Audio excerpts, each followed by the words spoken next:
Hi, my name is Michael Dell. I'm a Ganawage Rono living with special needs. When I was interviewed, I had an idea for a show for people from Ganawage living with disabilities. Today is the start of that show, Walk in My World. Often, people with disabilities lead sheltered lives, and their interactions are limited to caregivers and family members. I hope this show will bring you awareness of these people, their families, their lives, and their dreams for the future.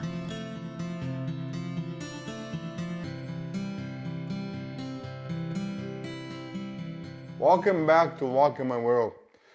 Today on Walk in My World, we are going to be talking about ADHD and ODD.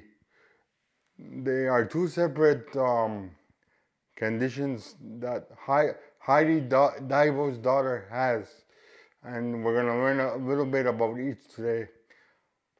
Welcome, Heidi, and thank you for appearing on Walk in My World. Hi. So maybe you can start to explain what ADHD is. It's a attention deficit hyperactive disorder. So what does that encompass? She has a hard time to concentrate, take direction when people are talking to her to do commands. Because she's a female, males have it different.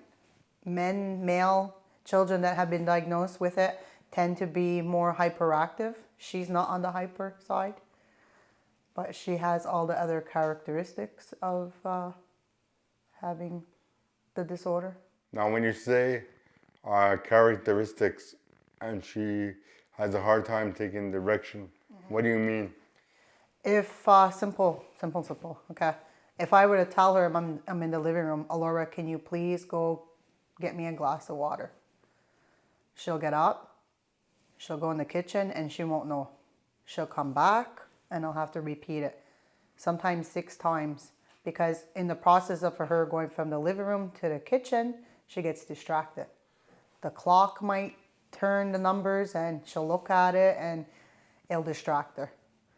So we've tried also making eye contact with her when I speak to her, to understand that she's processing what I'm saying to her, but and repeat, but she won't sometimes really get it. But that's when she's not on meds. Okay, so I imagine the simplest task, like when you're getting ready for school in the morning, is extremely hard. It's very frustrating, yes. We have a good system though in the morning. I basically stay out of her way. But she gets up at 5:40 to be out of the house for 20 to 7 because she has so many distractions that it takes her longer to get up and get out of the house. So you don't participate in any way in the morning? Now that she's 13, no. But when she was younger, I had to cue her. Okay. But she, on top of the ADHD, she has ODD, which is Oppositional Defiance Disorder. Okay. Basic layman terms, it means that the person that has the condition will defy anybody that they feel that is a threat or authoritative figure. Okay. If I get up and I'm trying to help her, she gets defensive because she doesn't want to be told that she's doing things the wrong way or she's not on task. Okay. So I will stay in my room and will tell her, "Oh, Laura, it's time to go take a shower." When was she diagnosed with these two disorders? Okay, officially from a doctor and a psychiatrist, she was diagnosed 3 years ago. But the symptoms of it showed early on as a child. It must be hard as a parent to, have a child like that. It could be very frustrating at times. There's a lot of bickering, a lot of misunderstanding. Because you're putting so much energy into try to support her, and sometimes she just doesn't want it. Yeah, it took she had a little fallout to be able to accept it, where before she was very argumentative about it. So now today it's less? Yeah, yeah. She's been medicated for 3 years, Okay. but this summer that had passed, we took her off the meds for the summer just to see, and it was hard for her. Okay. But when school came, she was going to high school. She asked me to go back on her meds. She's taking 2 types of pills. Okay. She takes a long-term pill in the morning, and then at 4 she takes another pill that will last her till bedtime. Okay. But it took the summertime for me taking her off the meds for her to realize and acknowledge and accept that she needed the pills to function. Okay. So now, is the evening routine a little bit less structured than the morning, or is it about the same? It's about the same. Yeah, everything has to be very structured with her. Even in the summer, there's no room for to be flexible. Not really. No, it throws her off. Okay. Yeah, yeah. As a parent, when you found out that your daughter had ADHD, how did you feel? To be honest with you, I was relieved. I knew when she was small, like I said, there was things that, like I would give her grapes. And when she was smaller, she was a bit hyper. Okay. She would jump around and she would not listen, and she barely slept. When I mean she barely slept, she slept the night, but as a small child, she would nap only 15 minutes in the morning and 15 in the afternoon. Okay. So it kind of, I guess you could say it kind of made me feel better that I knew that there was something. It wasn't just all in my head. Okay, well, when she was a child, was she meeting all her milestones? Yeah. Yeah, she did. Okay. Yeah, but it only started to show up was through education. Okay. That in class she couldn't sit still and she couldn't retain the information that the teacher was saying to her. Okay. But we had a later diagnosis with the condition was because her father had passed. Okay. And she was going into grade 2. Okay. And we needed to rule out whether it was grief opposed to having ADD. Okay. So, once you got all that diagnosis, everything was okay. But how was it for her sibling? My son? Yeah.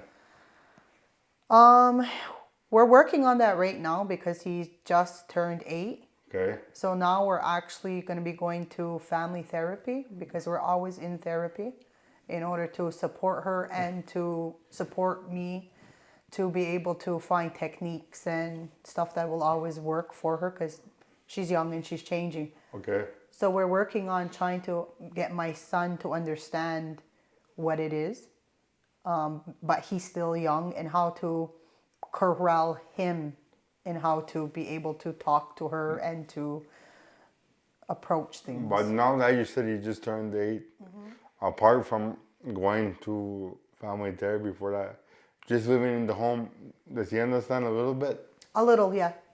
Yeah, I explained to him that she doesn't think the same way that he thinks. And that's without going to family therapy, right? Without, yeah. And that I had to explain to him that she gets very frustrated very easily. Simple tasks that we take for granted, she has a hard time processing sometime and understanding what's being asked of her, and she gets aggravated. Okay, do you think that the community as a whole, not any kind of service, supports people with ADHD? I believe so now. I think there's a big acceptance for it. Okay. Yeah. So the thing is, it's always, to me, the way you're explaining it, it always seems to be, it's a learning process, would you say? Yeah. Yeah, because when one thing works with her, a couple weeks down the line, it might not work. So it's always changing how we approach things with her. Okay. Yeah. So, what might work yesterday might not work tomorrow. Exactly. But in what context do you mean? In what way? Let's put it for schoolwork. Okay. She could come home and understand something, very proud that she got it. It's going great. And then the day after, she could come home screaming and crying. Because she She's feels, very frustrated that she doesn't understand it. because she feels she was out of school, she learned it all day, but in that short time, she might feel let down. It's more no, she won't understand it right from the get-go. Okay. And she'll ask a teacher or anybody, and they will try and try and try to help her understand it. And I see a lot of times with her that she'll act like she does get it, but comes home and she doesn't understand. So those are things like every day is a different day. But Changes. but does technology play a part with that? Oh, big time. See, I got her in a school at Cal's Academy. It's made a big difference for her. She goes to a school what they call having no paper, which I was surprised. She does all her work off a mini iPad. Okay. Her French lessons are actually Rosetta Stone. Everything is on the iPad that's visual, and she can hear to help her to always it be ready available for her if she has problems. And she speaks to her teacher constantly through email. So it's yeah. So the teacher actually, so if she don't understand something and she's at home, the teacher actually answers the email? Yeah, right away. And even That's it, that same night? that same night, even on weekends. And I've noticed that the school, because she has an individual program at school. Yeah. And if she doesn't really understand it, so deadlines and stuff, they don't really put too much stress on it. Where when she was in a regular school, that didn't help with certain things. So what do you mean? What do you mean when she can't follow deadlines? They understand that it's the ADD, Yeah. and that they'll give her a little lenient time. So And understand. they'll give her a bigger window. Yeah, and she won't be like in the other school that she was before. She was docked marks, Okay. and here they don't. And they do whatever they can to assist them in order to help them to finish the project or their papers, their goals. But they won't help them do it. The project. I mean, they must have to take a big initiative. They'll just assist them to finish it, right? That's where my role comes in to help them. But they do everything they can. Like they'll send her on their web and they'll say, well, like here's this website, go check this out. If they're doing like she just did a project on the Greek gods, and they gave her every website for resource. The Greek gods. Yeah. Okay, so, but people need to understand that there's positive and negatives when you have any kind of disability or disorder. But the thing is, ADHD is always a bit tricky. You have to really understand what it is. So, can you talk a little bit more about her routine? I mean, like in the school, for example, like when you had her here,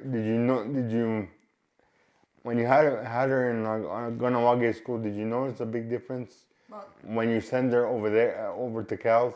I had her at, actually it was St. Willibald in Chattagee. Yeah.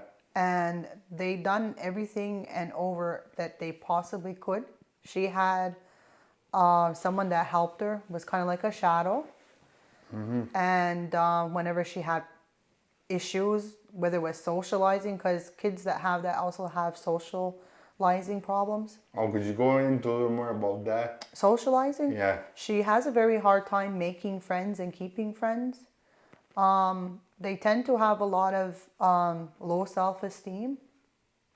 And when they talk to people, they have, because they're impulsive, they have a lot of impulses and their brain just doesn't tell them not to. So if, let's use an example, and she does, like, I'm not saying she's done this, but just let's use an example. Yeah.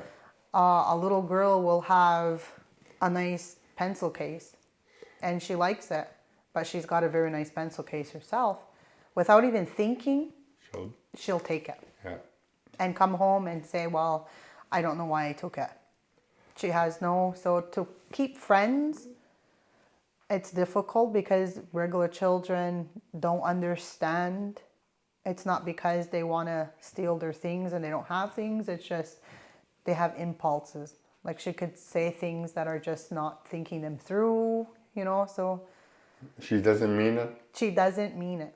No, it's just, she just at the spur of the moment acts. Okay, so with her brother, with her brother example, do they get along?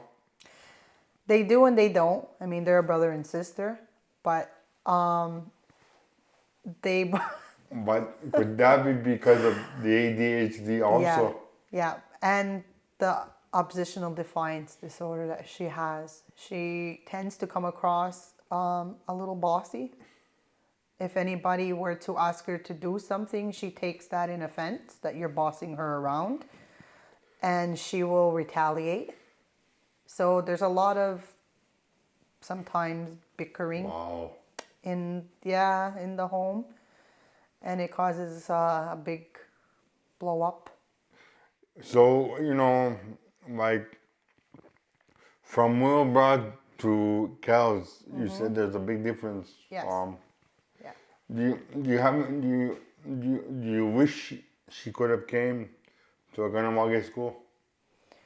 I never even really put a lot of thought into it because I'm not saying my son goes to school in town. I'm Yeah. not saying that is an issue. It's just how my life had unfolded at the time. And she was put in Willowbroad, and I can't compare it. They've done everything that they could and above and beyond to help her. So then you were just looking at your priorities at the time and you just decided to send her to Wilbrod and Well, it helped for what it helped for, then you went to Cal. Well, what happened initially was my husband had spoke 3 languages, and he wanted his children also to have the same Okay. as him. And I was scared to throw her right into French school. So I opted for Willowbroad because it had English and French. So that's how she ended up over there. Okay. And with finding out with all the things that have happened in her life and my life, Okay. change isn't very easy for her. So I kept her at Willowbroad to keep it. Simple. Yeah. They Okay. knew her and then to start all over. Yeah. Okay, so now you've had her at Cal's for how many years? This is her first year. She's only been there a couple of months. Okay, but you've got the diagnosis of ADD. You had her at Wilbrod, and you had to move her again. Was it a big change for her going from Wilbrod to Cal's? No, she actually wanted to go to CALS in grade 6, but because we were just learning about what she had and we were trying to fix the medication, how it was going to work for her if it wasn't going to work, we tried to go to CALS for grade 6 right away to find her the best help right away that would benefit her and support her. But they opted for us to find the right medication for her first. And she was excited. We had some issues that she wanted to go to public high school until she really had to accept and realize that the school that she would go to would be better off to assist and help her all the way through than being lost in the shuffle. Yeah. You gotta weigh the benefit with the bad sometimes. Yeah, Yeah, and I do whatever I can for her to understand and myself, educate myself, and to support her. Yeah. Is there any kind of support group that you had when you were trying to find the diagnosis that you went to? And because I know they have ADHD support groups, and they have the web, the internet today, but you can't always guarantee everything on the internet. Yeah, no, what I did was I just read a lot of stuff. And every time I went to the bookstore, I bought any book I could, workbooks to help her to stay on task and stuff. But no, I've never went to any support group. So, no regrets. You've sent her to Cal's. It's only been a first couple of months, but is there any regrets? No, no, I can see that she's flourishing. I can see she's happy. Okay. Where I haven't seen a moment yet that she's come in and she's feeling frustrated with the work. It's nice to see her coming home and feeling that she's understanding what's going on. So it makes me happy, and it's making her less anxious and less stressed. Okay, would you say that she wasn't able, with ADD, of course I know, you're not able to understand everything, but would you say she was disconnected from the world and also disconnected from family? Yeah, she was very isolated at school when this was going on because kids didn't understand, and she knew that she was a bit different. Okay. So she had a very hard time. And on top of it, when she lost her dad, the kids were teasing her in her class that they were saying that she wasn't smart and she wasn't intelligent, and she was, but because of the stuff that was going on at the same time, that she lost a lot of friends. So that brings you down also. Yeah, she was very hard on herself. And we tried many things to get her to try soccer. She did soccer for a little bit, but as soon as the games would start, she couldn't understand it, but she wanted to do it. So we always try to put her into things for her to socialize, but it was challenging. It's a big thing, like people think, well, when you have these kind of conditions, it's very easy. It's not easy. So, that's something that we have to work on, and with this show, I know that it's helped the community a lot to understand about various disabilities, but when you watch the show, you only get a little part of it, because some people they don't want to really go out all the way. So, you have to go back on internet and check all over the place, But, is there anything else you want to add about ADHD or the other disorder? Okay, I've learned that it comes from when they're babies. It starts. I've read research that it says some children have developed if they were preemies because their brain, the frontal hemisphere of their brain, only continues to develop at the last couple of weeks before birth. So some children that are born premature tend to get it because of that. She was 5 weeks early. And with the ODD, oppositional defiance disorder, that showed up when she was a child also. It showed up in signs of basic trying to feed your child when they were small and they refused to eat and thinking that they were just fussy, So you said it showed up at birth? Yeah. Which one showed? The two of them showed up at birth, or one of them? The ODD was more prominent than the ADD. Yeah. So the ADD you got diagnosed down the road? Yeah, but I've always knew, because when trying to talk with her and communicate with her and she couldn't understand simple commands, that I knew that there was just something wasn't But for you, when you found out, did you say, where do I go from here? Well, kind of no. I mean, I was happy that I had something that I knew concrete that Or I did could. you just find out by yourself? No, I mean, no doctor had to tell you, no. No, we had a doctor diagnosis. Okay, yeah. Yeah. But you just had a little inkling yourself that Yeah, we knew already. it was there. Yeah, we were just waiting for the diagnosis itself to say, finally. It wasn't just, I was just thinking that I could actually say this is what it is now. Yeah. Okay. So it seems like you're pretty busy with all that. So is there anything else that you want to say to the community as a last message?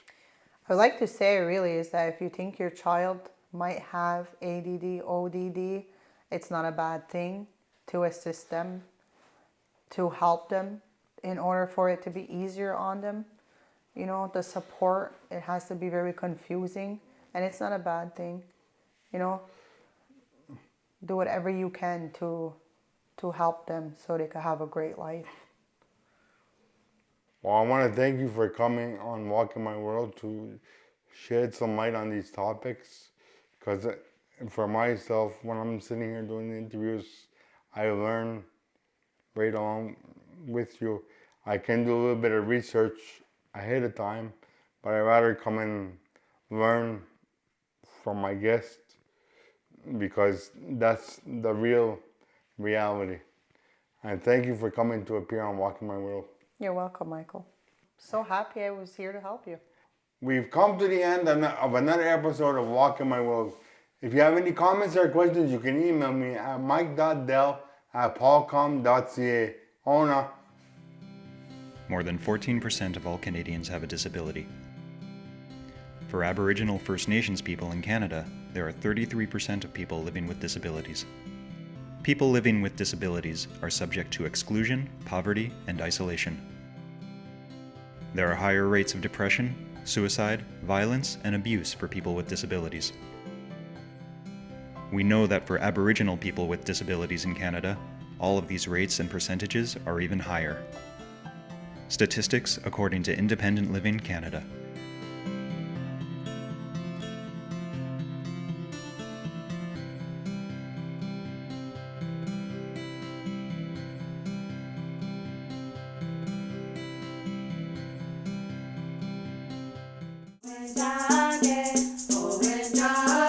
Kanya ke haga thadi adraste kayerniga hiadu zewaderoru.